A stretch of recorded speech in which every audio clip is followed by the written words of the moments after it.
America से funding Hindustan में करो, बड़ी प्लानिंग, योगी के आते ही बिखेरने का था प्लान। एनआईए की रिपोर्ट में चौंका देने वाला खुलासा।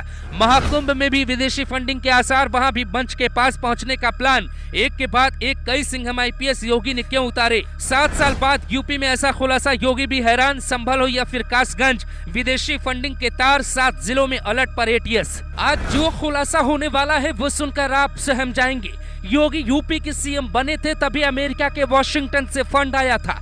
फंड जिन लोगों को मिला था उन्हें एक जानकारी भी मिली, उन्हें क्या करना है, कैसे यूपी का माहौल खराब करना है, कैसे योगी की कुर्सी हिलानी है, कैसे मुसलमानों को सड़क पे लाके विरोध प्रदर्शन शुरू करवाना है। एनआईए ने जो दावा किया है उसके हिसाब से यूपी में जो भी घटना हो रही है उसके पीछे विदेशी फंडिंग का हाथ है।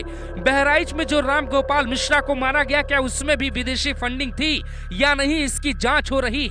उधर महाकुंभ में मेला चल रहा है, इधर योगी आदित्यनाथ को किसी बात का खतरा सता रहा है। वो एक से बढ़कर एक आईपीएस अधिकारियों की टीम उतार रहे। सबसे पहले राजेश द्विवेदी को मेला जिले का एसएसपी बनाया गया। कुछ दिन बाद ही अजयपाल शर्मा को अतिरिक्त कमिश्नर बनाया गया और कुछ दिन बाद ही सिंघम आईपीएस वैभव कृष्ण को मेला का डीआईजी बनाकर भेजा गया। एटीएस कमांडो वहां दौड़ लगाने लगे। लखनऊ से पूरा पुलिस विभाग मानो प्रयागराज में शिफ्ट हो गया हो। ये सब क्यों हो रहा है जरा वो भी समझिए। 7 साल पहले का सबूत देखने से पहले संभल का जो सबूत मिला उसे देखिए। संभल के बहाने समूचे हिंदुस्तान को दहलाने की साजिश कैसे रची जा रही थी, इसका खुलासा 40 दिन बाद हो गया है। नालियों के किनारे जो खोखे पड़े हुए मिले उस पे लगा टैग न सिर्फ संभल के एसपी को बल्कि बड़े बड़े अधिकारियों को हिला के रख देता है। लोग ये समझ नहीं पाते हैं कि वो मौलाना कौन है जिसने पाकिस्तान से असलहा मंगवाया, अमेरिका से कारतूस मंगवाए और संभल को सुलगा डाला। इसमें एक EOF 626 एक खोखा मिला है, एक पर F9 तार बना हुआ है, मिस फायर खोखा मिला है। शायद दूसरा राउंड फायर करने से पहले उसका इस्तेमाल किया गया था। एक 12 बोर का व्यास का खोखा है जिसके पेंदे पर लिखा है Winchester made in USA. 6 fire और मिसफायर वाले कारतूस फॉरेंसिक टीम को चेकिंग में मिले जो पाकिस्तान ऑर्डिनेंस फैक्ट्री के सलहे, जिसमें साफ पता चलता है कि ये बिल्कुल सीरियस मैटर है। इसके साथ ही अब एनआईए ने कासगंज के चंदन हत्याकांड का खुलासा करते हुए कुछ चौंका देने वाली बात कही है। एनआईए विशेष कोर्ट ने इस मामले में आदेश जारी करते हुए बताया कि न्यूयॉर्क, लंदन, भारत से संचालित कई एनजीओ ने आरोपियों को फंड पहुंचाया था। कोर्ट ने इस फंडिंग के सोर्स और इसके उद्देश्यों पे सवाल उठाते हुए सरकार से जांच की सिफारिश भी की है। एनआईए स्पेशल कोर्ट के ऑर्डर में देश और विदेश के 7 एनजीओ का नाम सामने आया है।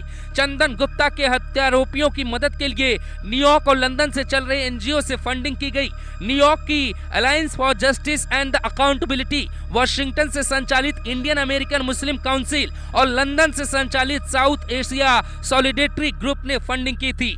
विदेश के साथ साथ भारत से संचालित हो रहे 3 एनजीओ का जिक्र भी है जिन्होंने आरोपियों को फंडिंग की थी। इनमें से मुंबई का एक एनजीओ है जिसका नाम है citizen for justice and peace, New Delhi का एनजीओ है जिसका नाम है पीपुल यूनियन फॉर सिविल और लखनऊ से संचालित रिहाई मंच ने आरोपियों की मदद की। यूपी में कुल 80 मदरसों को पिछले 3 वर्षों में विदेशों से लगभग 100 करोड़ रुपए की फंडिंग प्राप्त हुई है। योगी सरकार ने जांच के लिए एक एसआईटी गठित की थी।